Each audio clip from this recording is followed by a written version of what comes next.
Sportsline was a well-known property in Ontario for years, and like a lot of television shows, it just kind of went away. And when we looked at how talented our pool of sports reporters here are, and having on the team, who's one of the long-standing original hosts of the first Sportsline, it seemed obvious that that was a great opportunity that we should tap into. Pairing up Mark and Bubba as the co-anchors of the show was a nice twist, a new feel for it. This is Norm Marshall meets Eddie Bush, coach of the Hamilton Red Wings. You go back to the early days of this station, and I think it's always been a strong emphasis here. Amateur sport, high school, college, university, and amateur athletics. And I mentioned the Hamilton Junior Red Wing hockey broadcasts, and the late great Norm Marshall was involved in those. People have grown up watching those particular sports events on our station. Owner Ken Sobel and his wife accepted the trophy and handed it over to the team captain, Howie Menard. We localized everything. We could show Blue Jays and all that stuff. We did all that. But the Toronto stations could do that as well. We were Hamilton. We were St. Catharines, Niagara Falls, Grimsby, Beamsville, Cayuga. That was us. We were their station. One of the most gratifying things for us in CHCH Sports is to introduce a young athlete to our viewing public. And the young athlete might be a 10-year-old or a 12-year-old or somebody in high school. Millar, who will swim the 200 IM in Auckland, could be the new Mighty Mite of Canadian swimming. At 5 feet and barely 100 pounds, she's the smallest member of the team. I'm up at 5 o'clock, and I leave the house at 5:30, and practice is from 6 to 7:30, and I get home around 8, and I rush to school. And to see that person in a few years down the road achieve great success, and not only for themselves, but in some cases, great success for Canada, wearing a Canadian jersey or uniform at an international competition. A few years ago, I was at a Leaf game. A guy came up with his 12-year-old son. He said, "Paul, I'm so-and-so. I used to play high school football in Brampton, but I also played quarterback for the Western Mustangs." And I said, "Yeah, I remember you. Late 80s, you were the third-string quarterback." And he said, "See, son," he said, "tell my son how great an athlete I was." These guys used to watch our games on Saturday on tape delay once the game was over, and there was a chugging contest that every time their name was mentioned or their high school was mentioned, they would have to chug a beer. The Oshawa Generals took their first place show on the road tonight, but one of their stars, Dave Andrechuk, was a late scratch. The Lanky center watched the game from the stands after learning Scotty Bowman wanted him to report to Buffalo tomorrow morning. When I walk away, I'm going to remember bringing a young athlete into the public spotlight when they were just starting out. We didn't hop on the bandwagon. We were there at the beginning, and they'll thank us for the coverage that we provided. And that's the one thing that I'm going to always remember, just playing a big role in the lives of these young men when they were playing for their university or for the local sports team, and they still remember that, so that's gratifying. When we come back, the cream of the crop. CHCH boasts the best in the business, both in front of and behind the camera.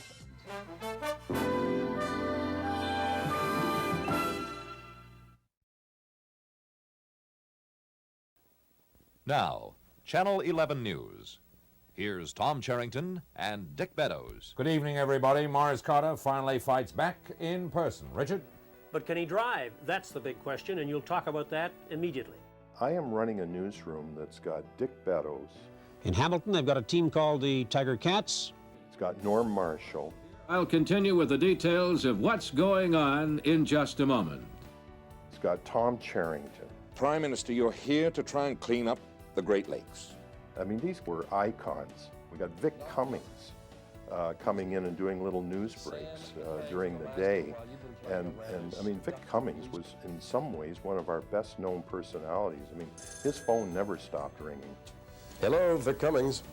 Are the people of Canada stupid? Have they forgotten the tuna? Have they forgotten the broken promises? No. I had the honor of working with Tom Charrington, who is, in my estimation, one of the best. Good afternoon. This is a political affairs program. Tom Charrington was exactly the opposite of what most people thought he was in the community. People saw him as this kind of rude, blustery talk show host who would hang up on people and not very approachable. But Tom was actually a kitten. You don't really know what you're talking about. You don't know. Tom Charrington was my mentor. I adored him. I watched him on TV with my mom as a teenager on a show called Hotline, where women would call up and he'd hang up on them and yell and scream and rant about issues. Lo and behold, I ended up working alongside of him. Found out he was a pussycat, a heart as big as gold. I remember the night that my daughter Kyra was born, I did a weather spot from the nursery, holding her in my arms. And Tom Charrington, who had this very gruff personality, came to me the next day. I watched when you showed your daughter on the news last night. I wept. You know, in that very deep voice of his.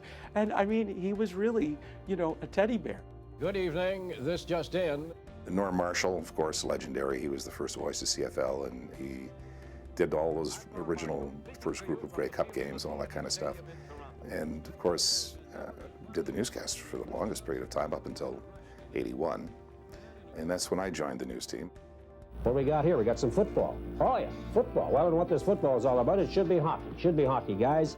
Dick was, without question, the most flamboyant broadcaster that ever was on CH. I mean, some of the stuff he did was absolutely outrageous. Hamilton has the worst slow pitch league anywhere on this planet, and of course the CHCH Deadwires therefore are in it. He called me at 20 after midnight to say you had had the job. And I sort of yelled out an expletive because I thought it was one of my colleagues playing a joke on me. He said, listen, kid, if you don't want the job, I'll just hang up. And I said, is it really you? And he said, yes, it's me. And he hired me for $35 a broadcast. And I was thrilled beyond belief. Beddoes was always fun, unpredictable as hell, but he was always fun. His writing was just beyond belief. And we hope to make this thing exciting, lively with verve, acerbic overtones, and most of all, in the playpen of sports, as realistic as games can be. Dick's reputation was forged and established in print media. He was a well-respected journalist in this country. And so if you worked for Dick, you really had to do a thorough journalistic job. Dick was a colorful, brash individual. If you look at Don Cherry nowadays, Don Cherry's wardrobe, I mean, he may as well have taken some of that right out of Dick Beddoes' tickle trunk.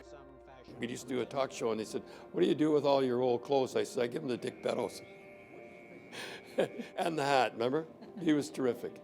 I kid you not. Was it tough working with Matt? I'll say no. Actually, it isn't.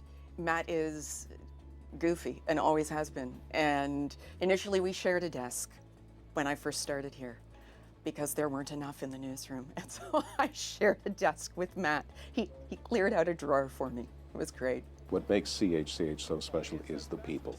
And in this building, levels are so high, the asbestos is airborne. Here, tonight, at 7:30. There's a great history here of very, very successful and engaging people on camera. But the strike hasn't had much of an impact on the dealerships. It can be sustained through a usually slow winter season. Take their demo boxes. All right. And there are also the people who are behind the camera. Hey Taz, so we're going to go to question period right now. They were excellent at their job, and what's almost as important as their talent or their expertise at their job was attitude. And they were devoid of attitude. Everybody at CHCH, everybody did everything, and everybody did whatever you asked, even if it was outside the box. I mean, I remember when we were doing the Wolfman episode. I am the Wolfman.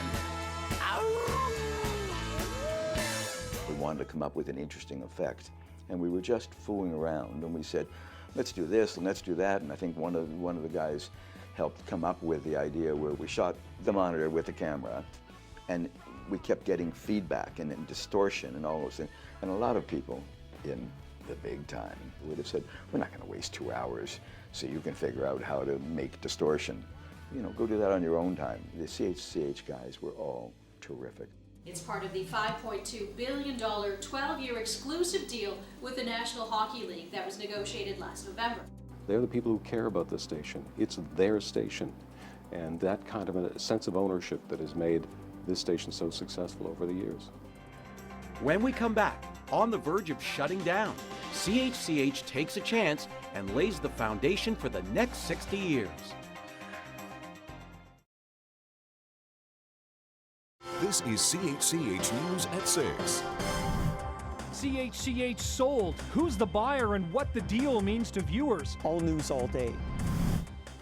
We never ever envisioned CHCH becoming available. And it was one day we saw a press release from Can West Global at the time saying that they were putting up the E-channels up for sale.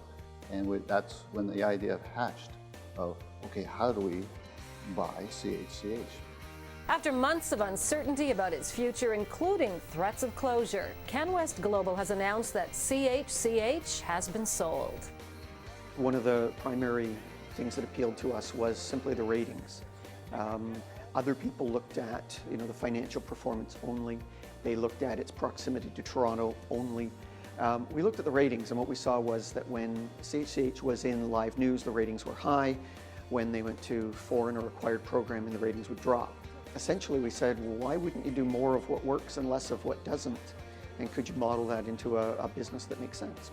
And so we did, and coming up on 5 years ago, we went to an all news, all day format that's really worked for us.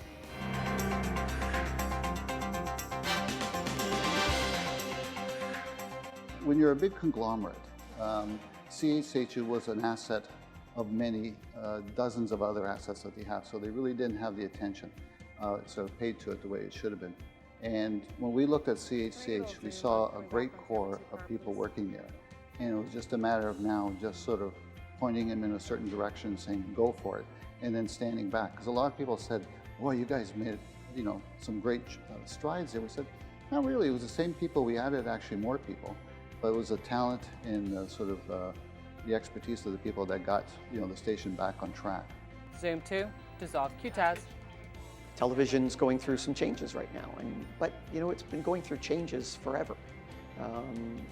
Touched on Ken Sobel. I mean, if you think back, he founded an independent, at the time an affiliate of CBC, but an independent television station, and broke away from CBC to make it really independent. And in some ways, we've continued that particular part of the vision. When there was a transfer of ownership, and we were darn close to having a closed sign on CHCH. And a lot of people in the industry had written us off, and everyone just ramped up. We knew what we were doing works. We just needed the support. We got that support. We pulled it together, we put it on TV, and it's been huge. And we proved everybody wrong, and we do it every day. I'm so proud of that. And it's fair to say it's good news for local news. I don't know where we're going to be in 60 years. That's a long way off, and I don't know if even the people who started the station 60 years ago had a sense of where we'd be now. But we're going to be here 60 years from now. Whether it's more on your tablet, whether it's more on your computer, your smartphone, whatever new devices come out, CHCH is going to be around, CHCH is going to be credible, and it's going to be relevant, and it's going to be where people turn to get their news in this region.